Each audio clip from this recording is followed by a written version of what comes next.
Multiple core is a complementary core. What I will not encourage Christians to do is to carry dagger and follow anybody. No. Join us on The Breakfast, 7 a.m., Monday to Friday.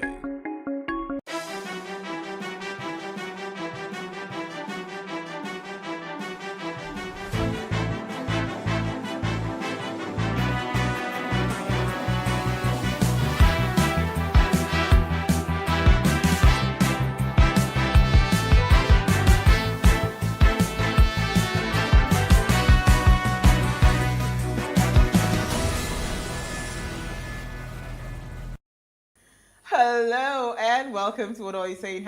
#Ways, where we talk about topics in the news instead of fix us all. I am Osaiwa Mesale, and today I am joined by one virtual and one live co-anchor.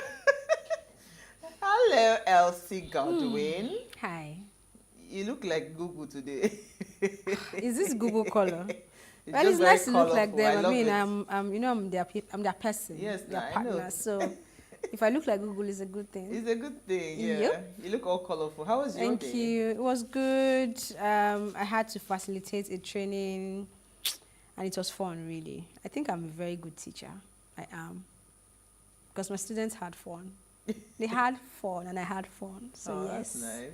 It was good. I didn't like the driving part. I had to drive for long and all that, but yes, I'm happy I did something I loved today, so. That's amazing. But I'm tired. That's amazing. You just didn't let me go home. Where's the credit alert? It's in my account. It's in my account now. Is it going to be your own account? I don't understand. Tight. We just need tight. It's 10%, not too I'll much. pray to my God. Okay, please do. Hi, AK. AK's joined us virtually. Hi, Elsie. How AK. are you? Well, I'm getting better, thank God. Like this week has been from Tuesday, Wednesday, thereabouts, I'd been in excruciating pains. I just woke up and I had this terrible pain on my left heel. I thought it was something I could rub off. So I went to work, and you would not believe the story, but in fact, I have been limping. But I'm glad that the pain is subsiding and I'm getting better. I can't tell you why I had the pain, but it's getting better. Wow. I'm glad you're getting better. Yeah. Thank you. But did you bother to check, probably do like a bone scan to see if there was anything?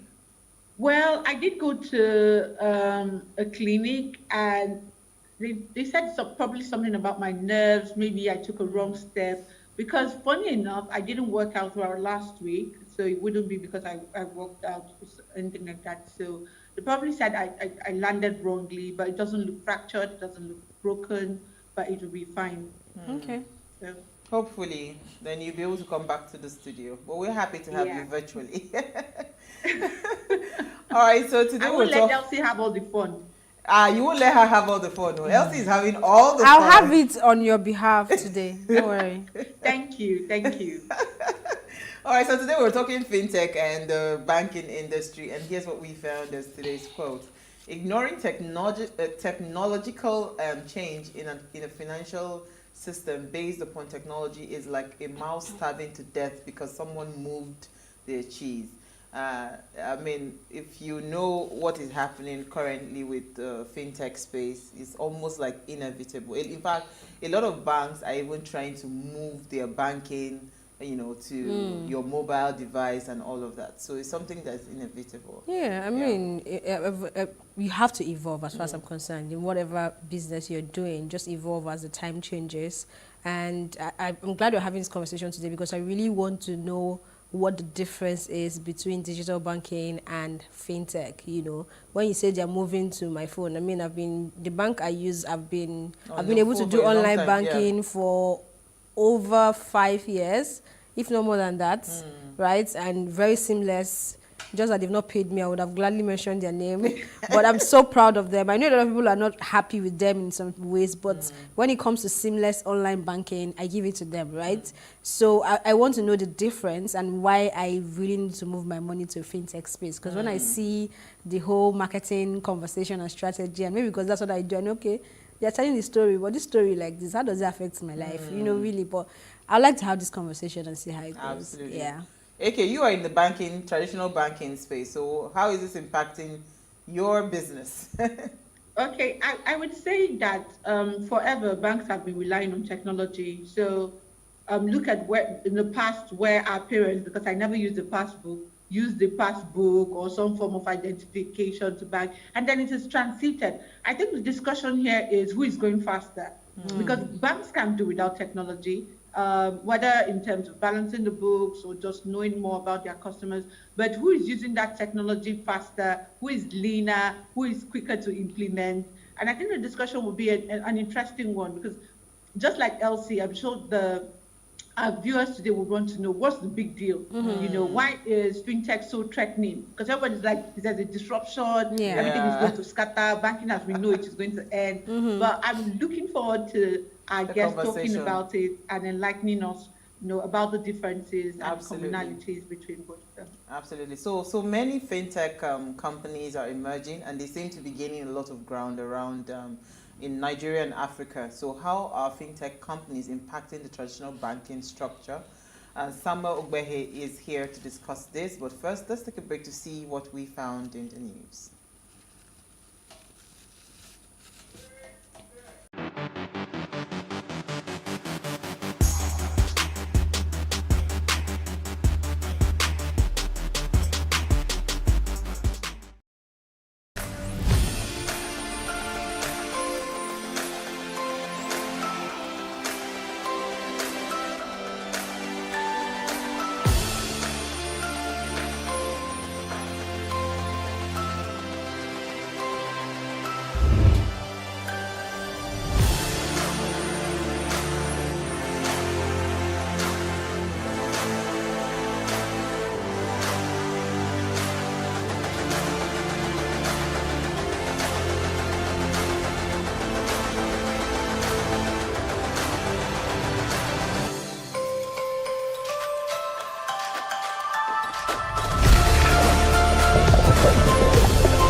You're still watching Waves. Now, it is a sad reality that in situations where armed conflict break out, it is the most vulnerable members of society, namely children, who are most affected by the consequences of war.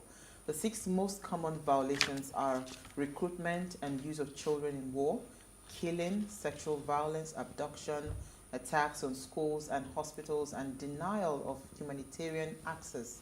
So on the 19th of August 1982, as its emergency special session on the questions of Palestine and the General Assembly, appalled at the great number of innocent Palestinian and Lebanese children victims of Israel's act of aggression, decided to commemorate 4th of June of each year as the International Day of Innocent Children Victim of Aggression.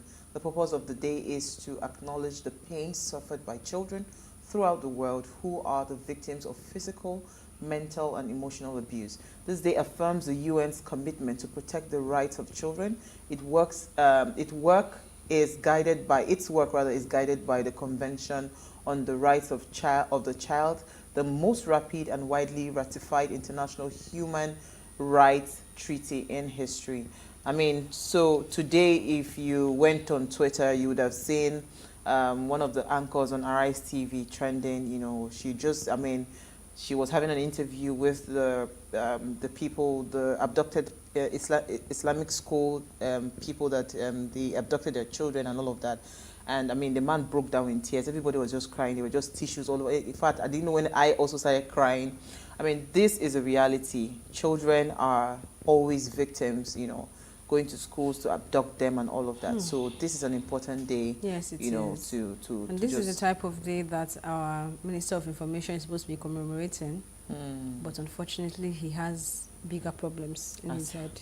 as we can see. As we can see, So, we'll get to it. Talking about minister, maybe you should just I take should on start, your right? story. What's in then I'll- the news? So, the Nigerian government says it has, that they are saying, because I don't know, it has suspended indefinitely the operations of the microblogging site in Nigeria, that's Twitter, citing the alleged use of the platform for activities that are capable of undermining Nigeria corporate existence. Now, they also directed NBC to immediately commence the process of licensing of all social media operations in Nigeria. And this news is interesting because this is coming after 24 hours, or is it 48 hours of Twitter deleting Buhari's tweet. So I don't know if this is a reaction to that, but it is, in fact, it's just because I have decided that Nigeria will not frustrate me. It's supposed to be annoying, but to an extent, I'm not surprised. We've been having kidnapping, insecurity, insurgency.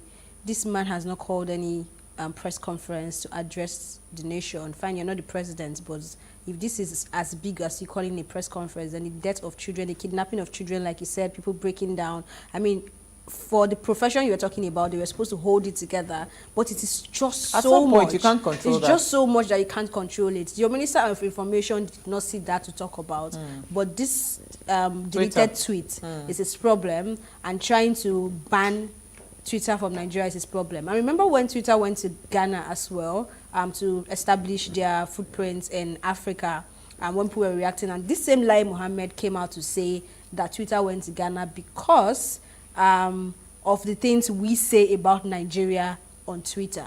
Now, I'm hoping that this action of his is playing better in his head for him to understand that He the just way they justified the behave, reason Twitter their went to Ghana. So just imagine Twitter having an office, a physical office in Nigeria. Definitely DSS would have condoned the place by now and tell them to pack their loads and go, or come and beg them or bribe them or whatever it is going to be. So I don't know how this is going to work. I don't even know if NBC is the body that is supposed to start regulating social media. It's not working. It's not. We will have to adding up. find a way next week to bring someone to explain the what's it called? So who are we this explaining this to? Are we explaining this to the people that are already using it, or to the government? Because I don't know. No. As in to explain to us what this will mean for us, and how this will. Maybe you need to look for Lai Mohammed to explain it, because he doesn't even know what he's going to mean. Because I know if he in does, China, he won't be mentioning NBC in the first place. Let me hear Aki, but I know in China some social media apps, like WhatsApp, for instance, you can't use WhatsApp in China. So there are some social media platforms that are banned in those countries. So are we going to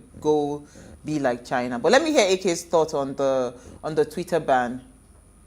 Well, on one hand, it is funny. On the other hand, I don't know what to think about it, because I'm just thinking, if Twitter can delete the tweet of an American president, it did happen, and America did not just wake up and say, how dare you delete the tweet of the president? They suspended the president. Because the same thing Twitter said why it didn't cite its office here is freedom of speech.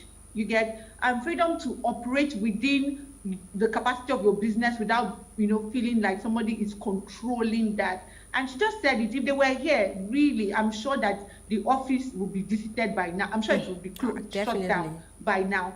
But then again, it goes far to tell us the kind of people that we are. And I do support you, Uwa, because we need to know what is the meaning of this. Just as you said, like in UAE, for example, you can't make a video call with your WhatsApp.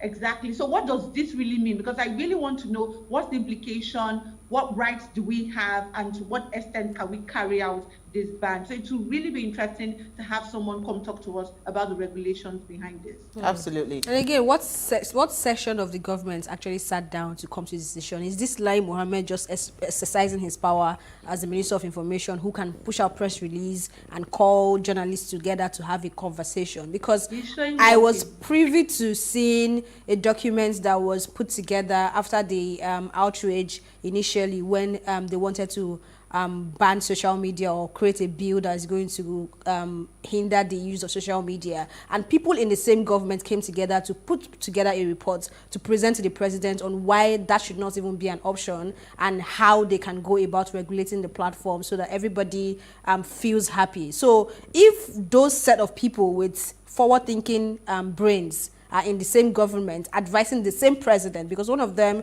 is an essay to the president on digital economy. So how exactly is a Lai Mohammed even the Minister of Information? In fact, I'm tired. I don't even know where I want to start from. In fact, they said the account that they used to tweet it, I think we have that picture. The account that they used to tweet the ban is a Twitter account. They need to start by deleting all their accounts on Twitter, all their verified. They should hold their chest together from Tolu Ogulesi to every one of them there. They should delete it. Let's start from there first, then we'll know we're going somewhere.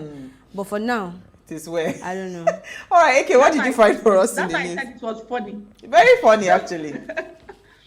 So on Thursday, the Director General of the NYSC, Brigadier General Shaibu Ibrahim, in an interview in the media house while reacting to why they should move to scrap the NYSC, I said that the NYSC was part of the national defense policy of Nigeria and to be mobilized for war if needed. I don't know how many of you had looked at it trending everywhere with very funny memes and very funny videos of how NYSC members would now be ready for war. But the news from the Vanguard is saying the NYSC has come out to say, I think today, that they're dismissing that report that core members have been mobilized for war, stressing that it is not true, and that actually they're misquoting what the DG said.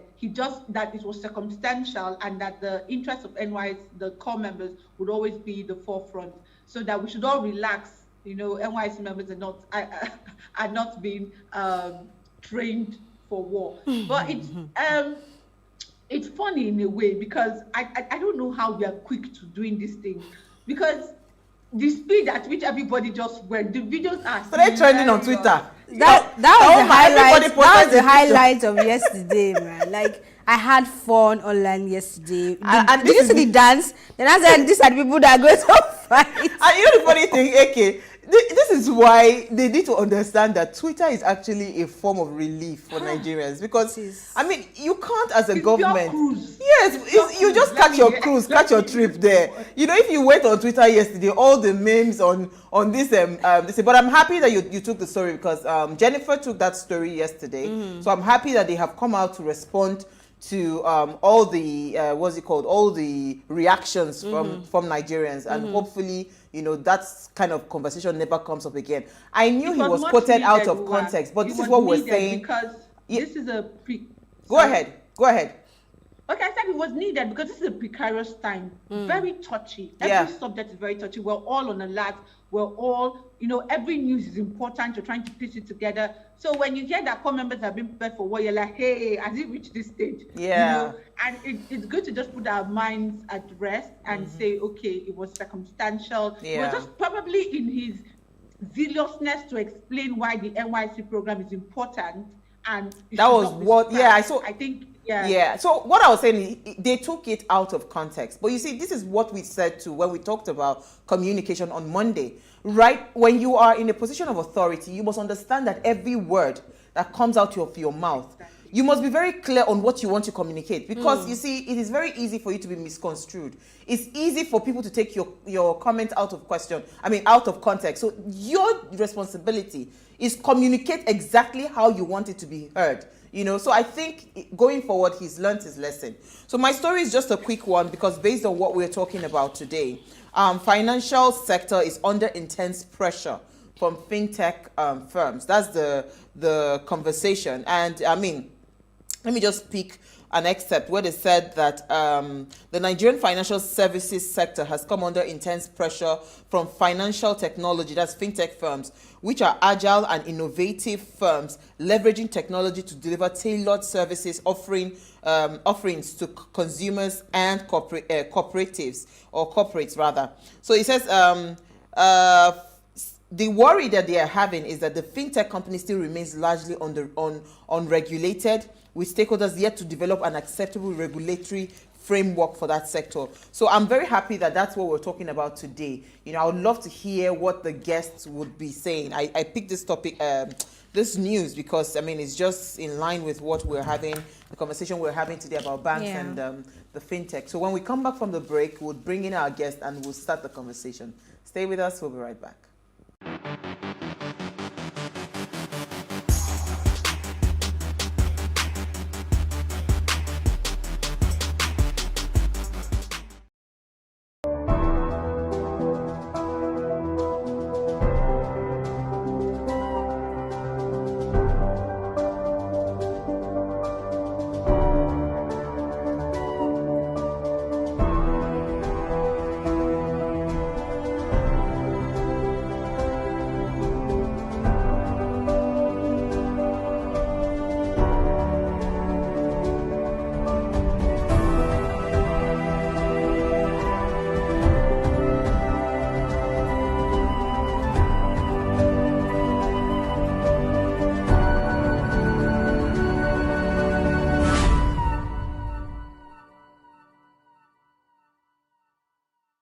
In Nigeria, we have elected people who seem to be doing what they want to do and not necessarily what the masses want them to do. You know, the problem is that the entire Nigeria sees Nigeria as a buffet table, and everybody is waiting for his turn at the buffet.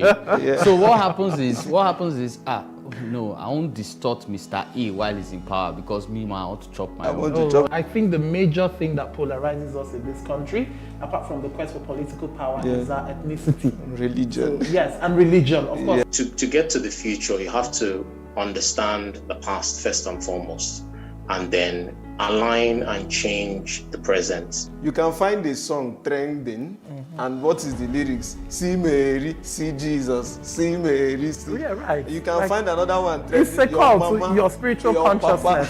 When you talk about see Mary, no, it's not spiritual call. What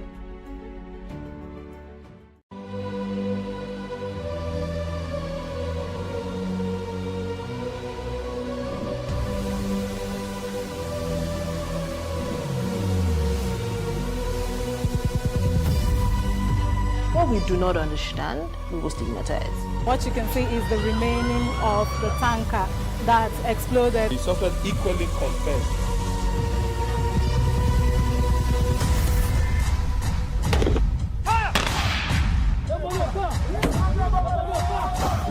A 500 naira they collect them. If you no talk, they go beat you. Now 2,500 they pay.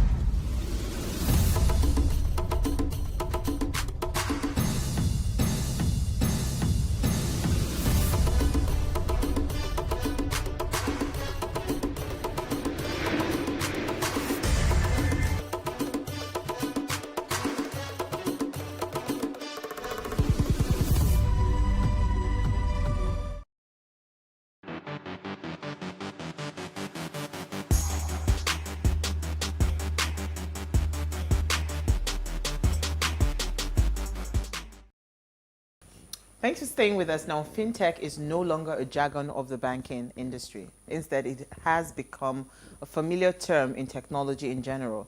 The global investment in fintech ventures has doubled to a whopping $112 billion as compared to $51 billion last year. This is more than evidence to prove that the digital revolution is at the doorstep of the financial services sector. Now, this revolution is having a huge impact on all the banks and financial institutions globally. The term fintech is derived by joining two words, which is financial services and digital technology. In a nutshell, fintech simply prompts the use of digital technology by startups to come up with innovative products and services such as mobile payment, alternative finance, online banking, big data, and overall financial management. So how is this disrupting the traditional style of banking?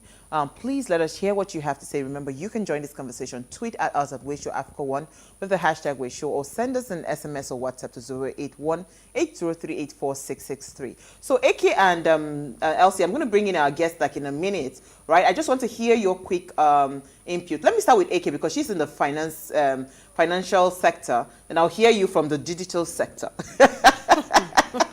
AK, let me hear your thoughts. What do you think fintech and banking, are they truly, you know, because like the story I took there, they're saying they're under pressure and all of that. Are they truly under pressure? Yes, and the pressure is real because, you know, the fintechs are coming to eat from the market of the bank. So, of course, the pressure is real. And I like the story that you took. And I can tell you, and let me tell you the main point for me there is regulation. Okay? There are a lot of things that banks are not allowed to do or are required to do that makes customer experience very burdensome. But that's not happening on the fintech side because you can take your phone with limited information, you're already in, you're doing things, and probably you cannot do that in a commercial bank. But that's changing because the banks themselves are not going to fold their hands and wait for this to happen. And they're emulating, and you can see that the new products that are being churned out by the banks now are very similar to the fintech products. They're trying to make sure that they still maintain their space in the market. So it's really a disruption that everyone is, you know, racing to this battle. And then again, the banks are big, they have the money and they have the power, but let's see how this plays out. Fintech have serious financial backing, you know. Well, did you see they the have global it when figures they get there? investors now, especially in They Nigeria, always do get especially in investors. Nigeria. Yeah. Okay. My sister just moved to a fintech company. I mean, they got, was it $2 million? You know, so fintech, they always have investors. If you do your what's it called right, your documentation right, you would find investors. Yeah. What you are? I'm not thinking. That money you just mentioned is one person's deposit in a bank. I know, but I know, but see, I know you guys have the money, but you see, the truth is, whether you like it or not, little drops of water make a mighty ocean. No, I don't believe fintechs in Nigeria have more money than banks. No, they don't. They don't. So, I mean, if that's the case, then they have enough to play around with.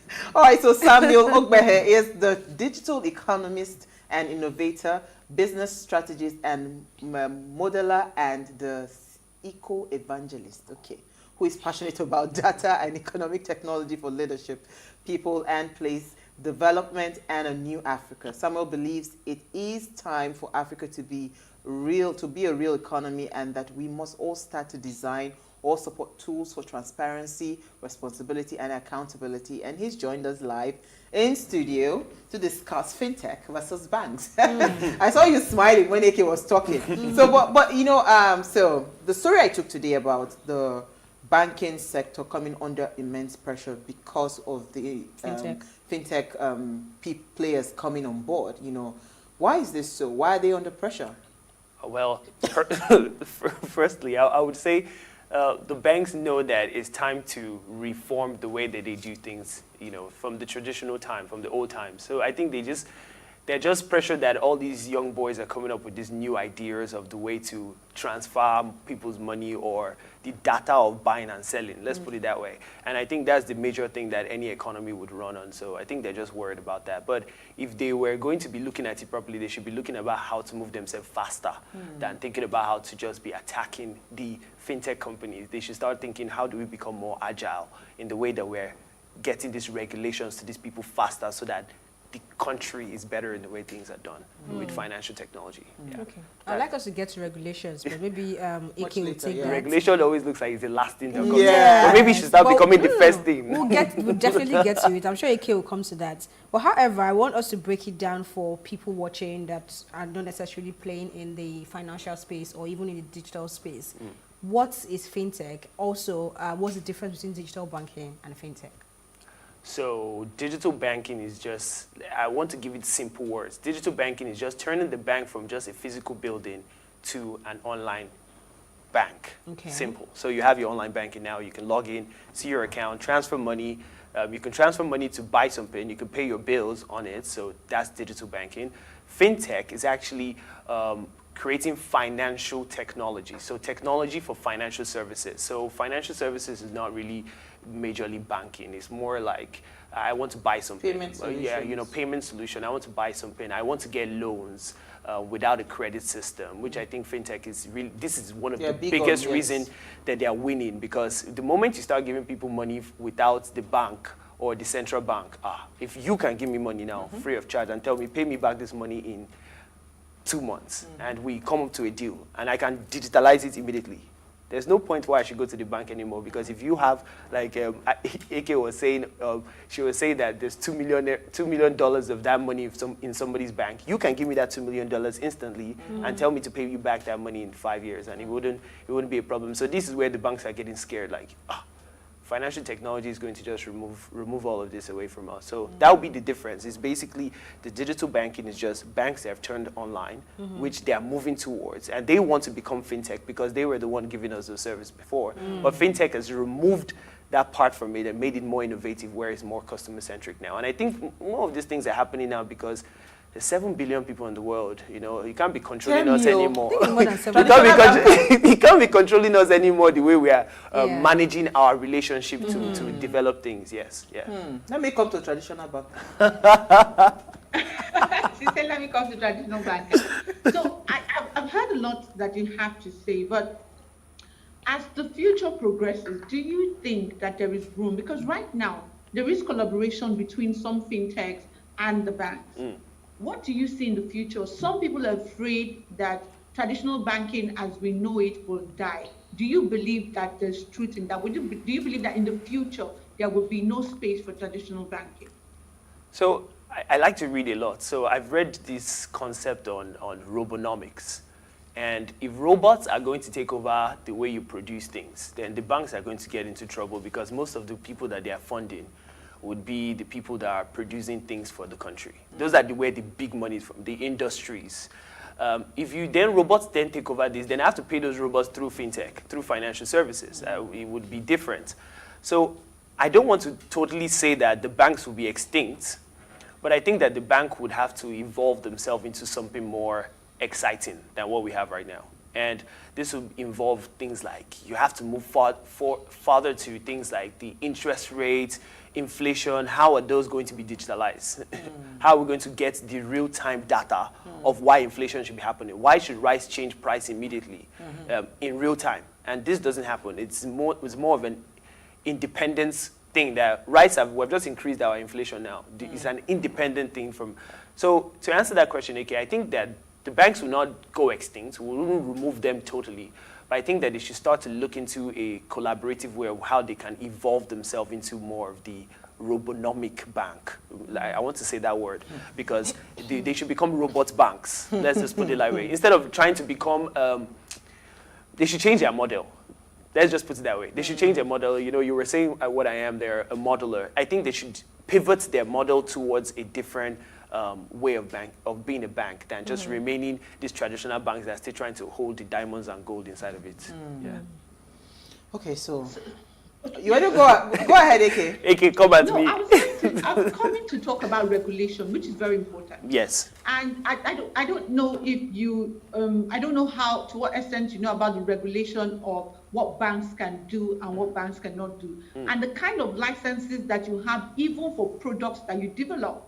You know, there are restrictions on what the banks can do and how far that they can go. Do you think that it is time for stakeholders, just as Uwe has said when she was reading the news and when Fit was making that there's a time to also regulate the fintech space or remove some of these restrictions from banks so that they begin to operate and run at that speed that you want them. So what's the role of regulation here in creating the difference between the bank and the fintechs? Well, the regulators now, if they listen, that would be great. And they hear us and see, there has to be a collaboration of various departments to form the regulation that we really need. And to be very honest about this, I'm part of the School of Politics, Policy and Governance. And when they asked me to submit what would I do if I wanted to run for president, I said we should have digital diplomacy and digital citizenships. And I think for the type of regulation that we need, even let's just not just say locally, let's say globally. The world on fintech and digital currency, cryptocurrency, all of this is still a test and run thing. Nobody really knows what really needs to be done. So I think when we're talking about regulations now, you're right. They need to move faster. They need to remove all these limitations that's limiting us from reaching the pivots that we could reach. And I think that there should be a collaboration of different ministries that are so secluded. You know, there's like the communication one. Who's that guy we just spoke about now? Limo, the Limont guy. Oh, wow. Yes. Lai Mohammed. Okay, that's him. Okay, so we need his department, the NCC, the orientation. Yes, they need the orientation department.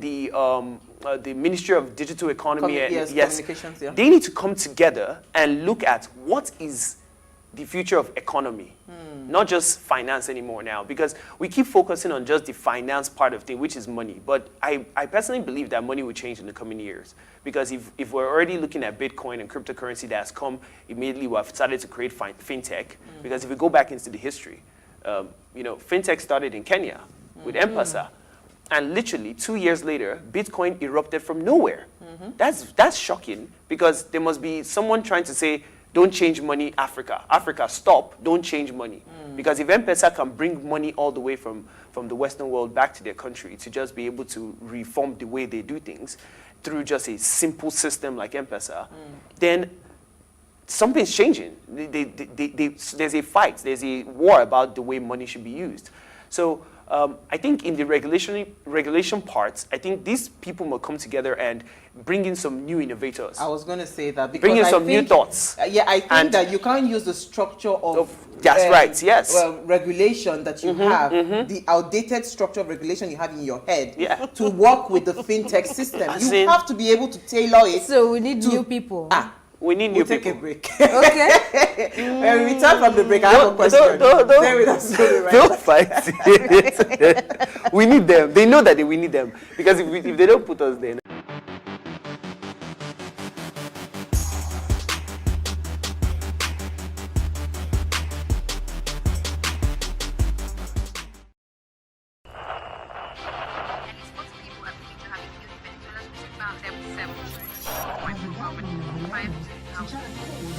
Politics has helped shape the decision of the polity, from conspiracy theories to good old-fashioned comic politics. These are the results of tomorrow's election. Okay, you have it already. I am not hungry. If I need appointment, all I need to do is to start praising government.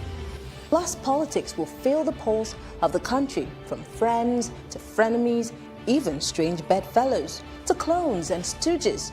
We go beyond the rhetorics and the drama to analyze the story behind the story. Let everybody come and say. The moment we stop having charlatans occupy political offices, we will curtail hate speech. Plus Politics, not just another political show. It's about putting you, the citizens, in the know.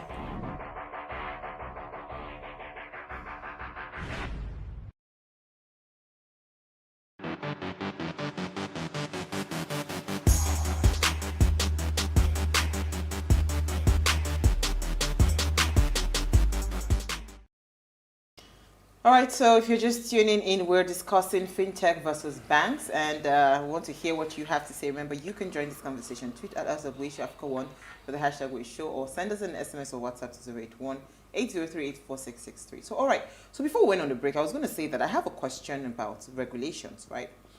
You know how it's easy for banks, the traditional banks, to take your everything, you know, when it comes to your data, everything about you. Of course, now we have the BVN and all of that. So how are fintech companies, you know, because now you hear an advert on radio, they tell you that just open your phone, download an app, bam, you're already, you're already inside one bank and all of that. Yes. So how are they managing the biometrics, the data, and all of those things that are intricate when it comes to identification, especially in Nigeria? Because we already have an identity crisis in Nigeria where people do not even know we don't first of all know how many we truly are, and we don't know the next person. We can't verify Elsie's address and all of that. It is, you know, so how would they manage that, especially when it comes to, you know, because fintech is big on lending. You know, how are they going to cope? Won't this, you know, eventually crash and burn? So this part that you're going to now will be cybersecurity. Yeah. Very, very big, massive thing in the world. Last week we saw them hacking into meat. Yes. I was like, okay, they're hacking for meat. What are they going to be hacking for now? Maybe they'll be hacking for human beings in the coming future. Right? Who knows? But that's cybersecurity. And I think cybersecurity is a big issue around the world. It's not just locally. So, but if you compare the banks, the traditional banks, and the fintechs, traditional banks have more secured system. And this is where we have people like IBM and Cisco and the strong guys that have the networking system. But they've come to realize that even the wires and the electricity, that's just what we're using to secure these codes. Let's just call it codes written in the back end, used to secure a database of people. I don't think it's become so strong enough to do these things. So, like I said, like I was saying before, that we should bring new people to come and speak about these things. Personally, I built a platform, and I've been very, very particular about what that platform would look like for Africa and the rest of the world. And when we talk about geopolitics now, and why something should be in a particular place, the data of that place. So I'm a Nigerian because I have a Nigerian passport, and my Nigerian passport is connected to my BVN, is connected to all these things that give me the banking services in Nigeria that makes me have Naira. It's as simple as that. And if I then want to get dollar, I will exchange my Naira for dollar, but I don't have dollar passport. That's interesting. Yeah. It's interesting, isn't it, that works that way? But digitally now, if we're going to create a digital passport of myself with all these things to make sure that I now have Naira, which is now, this requires a sit down with many people and saying, what can this system look like? What would this sort of platform be like in this? Yes. What would this platform economy look like? Because that's what we are in now. We're in a platform economy. Banks now have platform where I can see my money instantly. Before I wouldn't. I would go there. They would give me a paper and say, "This is your balance." Yeah, and they tell you what yes. to say. So everything is platform economy now. You have a business. You put it on a platform. We're talking about Twitter now. It's just a platform. And what power are we even giving to all these people? So these are the kind of things I'm saying. Like if it comes to that regulation, they must sit down and look at what is the new system. What is this new way of doing things? There has to be a synergy in that look. Yes, yes, it's a long way coming, but yeah, I'm excited about it. For me, you said something at the very beginning when you started talking, and it's about loaning and how a fintech platform can easily loan you money. And of course, when it comes to traditional bank, they want to do their due diligence, credit, to know your credit score and know if you know where you stay. In fact, know basically everything about you and what you earn and how you're going to pay back. But for these people, it is different, right? Doesn't it mean that they are operating on a higher risk level compared to what the traditional bank? Because right now we are all looking at the disadvantage in terms of what the traditional banks are going through. How about the advantages as well with the regulations on ground? If we're saying, can we get to a point where the regulations are a bit lenient for them to also be able to run along with the fintech? Won't it open everybody up to some serious risk issues that we might not be able to control, especially because of our data, like you just mentioned. The NCC, is it NCC now? Pantami people, what do they call them? They are trying to say they want to do a lot with the NIN and let us make that our main identification, not necessarily the BVN. Until that is done, isn't it the traditional banks still enjoying a level of protection from risk in terms of regulations? Well, you're right in the aspect that the traditional banks have built this regulation over time. So they have a more, I want to call them specialists. And this is what they should become now. They should become specialists on how they give us the solution to these things. So I might have new innovations in my head, but if I don't know what my daddy knows, I won't be able to become my father's son. Let's put it that way. So fintech are the babies. Traditional banks are the big, they have been there from time. They are the ones that created the things from time. So I wouldn't diss them on having the knowledge of what we should do. But if we're talking about risk now, risk is very interesting in how it has come over time. And risk management is a whole new ballgame entirely. But I want to make it this simple. I want to say this more simple. It's very simple and let it sound like as a new innovation. Before now, what we focused on was product and place. China makes us this. America has made cornflakes, Kellogg's. Everybody loves it. America is, Dubai sells a lot of gold and diamond. So it's about your product and your place. Now, we've moved into people and services. It's about who you are and what you're doing. So if we have moved the change like that, so I've moved away from this product, that means risk has changed. Risk is not more about what the value of the money is in that place. It's more about, you just who are you dealing with? Yeah, you just went somewhere today and made money by doing the training. It's as simple as that. And that money you've got now will be able to buy you anything you want to buy around the world. Nobody's limiting you. You can go on Amazon now and buy something. It's changed. The whole thing has changed. So this risk thing that we focus on, or these things that we talk about, the banks already know that that's not the way it's working anymore. I can go to, it's about more about the connectivity. The services, who are you, your brand. And how I'm connecting, and how I'm able to connect around the world, however it happens. But like I said before, the regulation they should be working on is the regulation on how are they protecting these data, these big data, and how are these big data connecting to produce a real-time economy, a robotic economy. We are back to robotics. So let's hear you. I was going to say, we've talked a lot about how the fintechs are threatening the banks and, the disruption and everything, but I think the banks are responding. So I need you to share with us, in what ways do you think the banks are responding? How are they doing this? So we hear banking as a service, we hear, banks trying to create open APIs. What ways really are the banks trying to meet up in the market? They're trying. They're trying, no. They created a in my bank. I tried. Talk to you. Chatbox. Chatbot came in 2015. I've been following this journey for a very long time now, and I'm very passionate about technology because I feel like technology can change the whole world. Banks are trying. I'll clap for them. They are doing well. They can do more. They can absolutely do more if they change their model. And I keep talking about this model now because banks are the relationship between me and an industry, me and another country, that country and my country, that industry and that industry. They are these middle guys.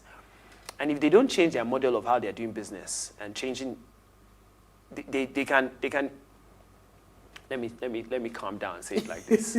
Let me say it like this. They are bringing all the young guys, the guys that are the tech guys, into the organization and saying, what are the latest technology you guys have built? Let's build it. But they're not bringing in and saying, you know what, we have this model now. We want you guys to tell us how you build it. And that's just the thing. If they can form their own model of, okay, you know what, all our banking relationship, all the way we're doing it, they know that fintech is focused on customer experience. It's customer centric. But then where is customer interface? It does not erupt. So where's the interface? Where's the interface of China to Nigeria? It still be done by the bank. It's still the structure. So, okay, I think that we need to tell them that their model needs to change so that they can then give those tech guys a bigger work to do. And then we start it from Nigeria and see if the world does not change. Honestly, I think if the banks are not careful, honestly speaking, because of the way, the seamless way fintech companies are making it easy, because they are so customer focused. They are focused. So a lot of fintechs now, they have tailored their business to suit customer need, which is what traditional banks really did not really have. Only very few banks had it, and even some have lost it. Right? So because of that, it's almost like now they are taking banks out of the picture. I don't need that middle man anymore, that bank anymore. I can even go direct. Even now, with us, we want to do purchases. We go direct to the company. We structure our payments. We pay you the money as long as we meet up to our obligations. So very soon, if the bank do not think like you're saying, if they don't think outside of that box that they have boxed themselves, they will lose out on everything because customers are actually getting direct services for what it is that they want. But I think that the fintech people should still be a little bit shaky because the central bank is still central bank. It's connected to the government. Okay, so let me take this message before I ask my question. It says, honestly, there is the need for the government to be more proactive in harnessing the potential in this great nation packed with inexhaustible talent. In what way has the fintech people been engaging the government and what has been their experiences towards progress? Interesting. That's from Benson. I was just saying that. You see, the fintech guys still need to calm down. So I told you I'm building a product, right? And I've been building my product now for 3-4 years. The first time I launched it out, PwC called me to come and do a presentation. And I decided to bring it down because of that. I was like, okay, I've touched something here. I've touched auditors. That's interesting. I think the fintech guys need to be able to understand that central banking is a concept that came out after Second World War. We needed to know how to keep the thing somewhere so that everybody can benefit. That's why we talk about risk now. It's like, when you're saying risk now, it's like... Central bank is the protector. Yeah, if my daddy has money now, I don't want you to just come and rob my house. I want you to be able to know that my dad's money will be used. If you take it, you bring something that will still benefit more generations. It's a protector. So the central bank is interesting. The fintech guys need to be able to know how to sit down and have these conversations and be like, you know what, we're not trying to just be disruptors, but more like we want to be collaborators. And how do we form this collaboration would be the best way to start the conversation. The young guys, I was speaking to a elderly person and he said to me that young people in Nigeria just always want to make money for the next day. And they don't think like you that want to see things for the next 5 to 10 years. And I think this is how the fintech companies are coming hard. And, you know, as long as I can take care of my young lady here. So they should start thinking of generational money. No, I see. Yeah. Honestly, I can take care of you now. I can take care of you. I can take care of you now. You'll be happy. Yes? You'll be happy immediately. But if I cannot take care of everybody, that'll be a problem. What you said is also what people are saying in terms of our social media engagement. Fantastic. That the Nigerian youth, right, we understand that you know how to type, you know how to go on this, but you need to be smart enough to understand that the impact of what you're putting out. you can't just come and shake the people that have been there. Yeah, you can't kick so your daddy there has to be a collaboration. We're not at war, right? You know, see, it is this disruption that we keep that terminology. You know, once you use that terminology, you've created a wall between the traditional banking and the new. So even if you are actually going to bring innovations that would even help them in the long run, they'll shut it down. Oh, I can use an example. I can use an example of me and my daddy. Sorry, Eke, what do you say? Can I interject? I think that we should slow down and look at things that collaborations are already happening. Now, some of the banks that are offering microcredit are doing that in collaboration with fintechs. Fintechs, yes. It is actually the fintechs that power those nano lendings that you see. So if the collaboration happening is happening, and the discussions are happening, not just in Nigeria, international discussions are happening. That's right. Banks are sitting down and looking at banking as a service. So probably maybe sometime in the show, we probably will look at what banking as a service is. And I'm glad that our guest mentioned that banking has gone beyond just deposits and withdrawals. With your banking app right now, you can pay for utilities. You can book a flight. You can go and see a movie. So that collaboration is already happening, and they're partnering, they're having open APIs such that banks can share information in a safe way, and you can go beyond banking to do services. So I think that discussion is already happening. How fast it is another discussion to have, but it's inevitable. Collaboration is on the table. It's the future, yeah. Okay, I have a question, which is basically regarding the way people embrace fintech. I know when this fintech launches, they'll give you numbers in the next 6 months. We've done this number and that number. I mean, we cannot verify it, but we'll take them for what it is. However, I've had conversations with people where they tell you, you know what, I'm not sure I can put my money into these platforms because I don't, if anything happens, I don't know where to go, who to hold, right? So I guess this takes us back to regulations. What is the regulation they're working with, and how safe would you say it is if you're going to advise someone who is thinking the way I just described now in terms of the safety of their money and being able to have a CBN fight back for their money to get back to them, even if the platform is shutting down? Yeah. So what's the safety measures like? Like I said, there's 3 legs to these things. There's the central bank that's still regulating the main bank. So if the central bank says interest rate is 11%, the bank will collect money from them, give us that interest rate at 20-something% so that they'll be able to eat some money. And then the fintechs are not doing that now. The fintechs are going to the small guys that have money and say, give us money, we'll put it through this, like she mentioned, microfinancing, and you're doing that through some guy that has plenty money and is able to open his own bank. So how is the safety measure now for fintech in terms of people's money? So like I said, if we put our mind, if we focus our mind on still looking at the structures that exist, you wouldn't see the innovation that is coming. That's the only thing that I can say in that aspect. We're already in a new world. From 2007, Apple phone, everybody's on Apple phone now. That came at the same time that platform economy came. You would wonder why Apple Store is one of the biggest. It's a concept. It's a platform economy. You can buy apps that would help your life be more efficient. Okay. I told you, everything is becoming robotic. We are bringing you back to come and talk about this robotic matter. Because I love robots. So you're basically saying they shouldn't worry about the safety, they should just use the technology. What we have right now is that 67% of Nigerians still believe that they love their traditional bank.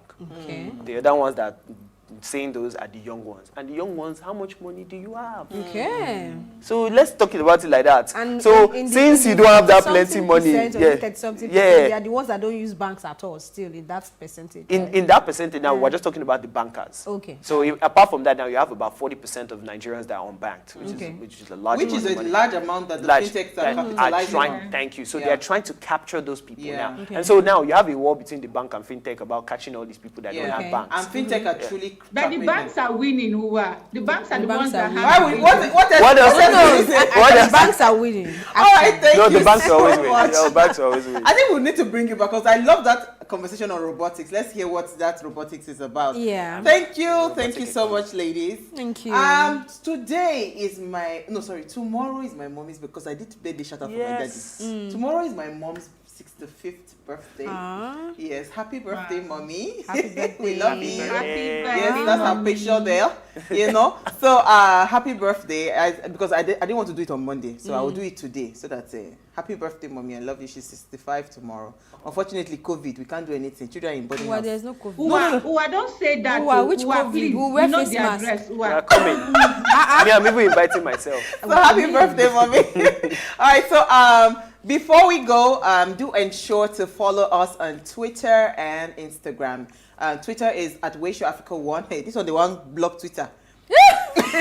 But shall follow us there. Then at Instagram is at PlusTvAfrica. And make sure you follow us because we have very interesting things. Our BTS are off the hook. All right, so you can also interact with us further, drop your comments. Most importantly, we're planning a huge giveaway just to say thank you to you for watching and believing in the Ways brand and following our conversation. So do well to follow us on Twitter and Instagram at PlusTvAfrica1 and at PlusTvAfrica. Like, share, comment, invite your family and friends, and don't watch this show alone. Don't be stingy. Tell people to watch as well. All right, so if you missed today's quote, here it is again. Ignoring technological change in a financial system based upon technology is like a mouse starving to death because somebody moved their cheese. I don't know who has read that book, Who Moved My Cheese. I have. Please go and read it again. Chris Skinner. That's what's happening in Nigeria. They've moved cheese. Let's move with it, oh. Yeah. We'll see you guys live on Monday at 8 p.m. as we bring another great conversation to your screen. Enjoy.